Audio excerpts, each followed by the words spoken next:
Study with Divya के daily news analysis programme में आपका स्वागत है।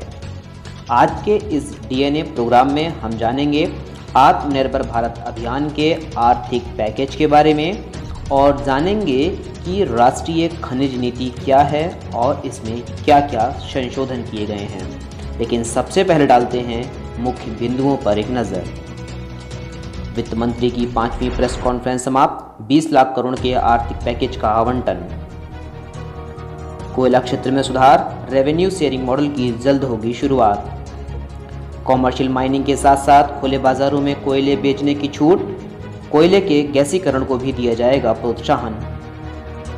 कैप्टिव और नॉन कैप्टिव के बीच मिटेगा अंतर, खनन से लेकर उत्पादन तक की नीति में सुधार।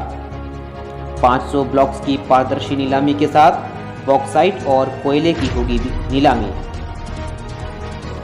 स्टैंप ड्यूटी को भी बनाया जाएगा युक्तिसंगत, कोयले के पूर्णतः उपयोग को प्रोत्साहन। एक बार फिर स्वागत है स्टडी विद दिव्या के डेली न्यूज़ एनालिसिस प्रोग्राम में। ऊर्जा किसी भी अर्थव्यवस्था का मूलभूत संचालक माना जाता है।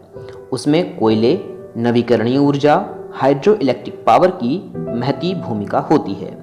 हाल ही में राष्ट्रीय खनिज नीति में सुधार से संबंधित कुछ दिशा निर्देश जारी किए गए हैं।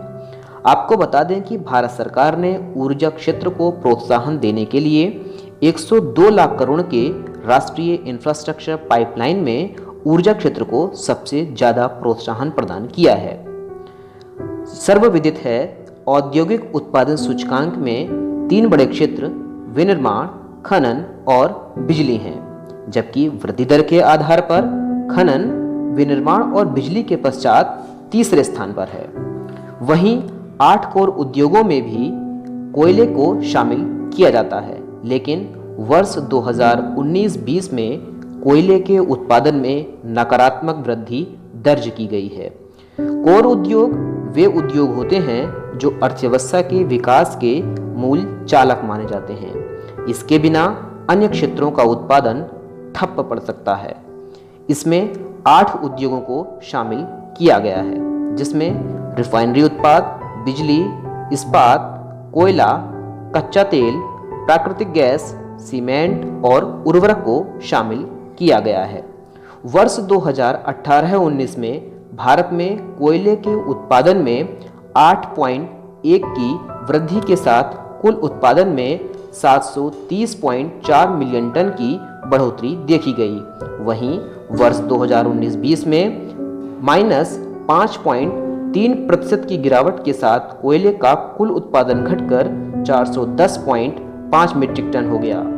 वर्तमान में CIL अर्थात कोल इंडिया लिमिटेड कोयले के खनन के लिए एकमात्र बोली प्रदाता है।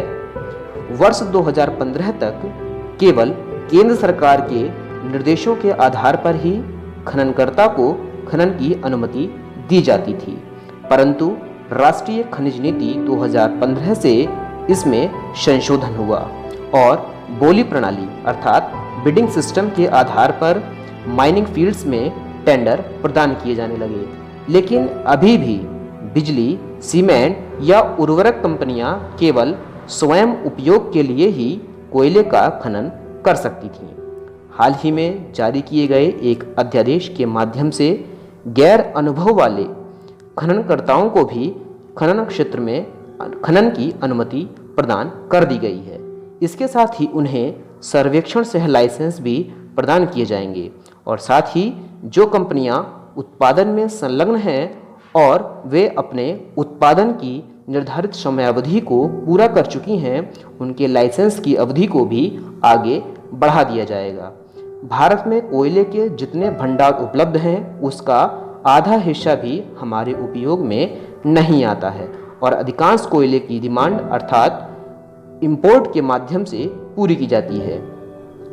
अतः भारत सरकार ने कोयले के उत्पादन को बढ़ावा देने के लिए जिला खनिज फाउंडेशन विभिन्न ऐप आधारित तकनीकी उपकरणों के उपयोग के साथ साथ ओपन एग्रीकेज लाइसेंसिंग पॉलिसी के स्थान पर न्यू एग्रीकेज लाइसेंसिंग पॉलिसी को भी अपनाया, ताकि खनन प्रक्रिया को प्रोत्साहन दिया जा सके और भारतीय खनन क्षेत्र का उपयोग बड़े पैमाने पर किया जा सके।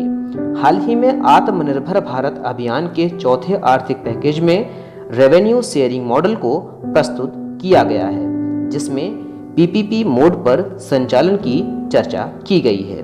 वहीं दूसरी ओर कॉमर्शियल माइनिंग की भी शुरुआत कर दी गई है, अर्थात अब कंपनियां कैप्टिव उपयोग के साथ साथ नॉन कैप्टिव यूज के लिए भी कोयले का खनन कर सकती हैं, ताकि खुले बाजार में कोयला बिक्री की छूट को प्रोत्साहन मिले और कैप्टिव और नॉन कैप्टिव के बीच के अंतर को समाप्त किया जा सके।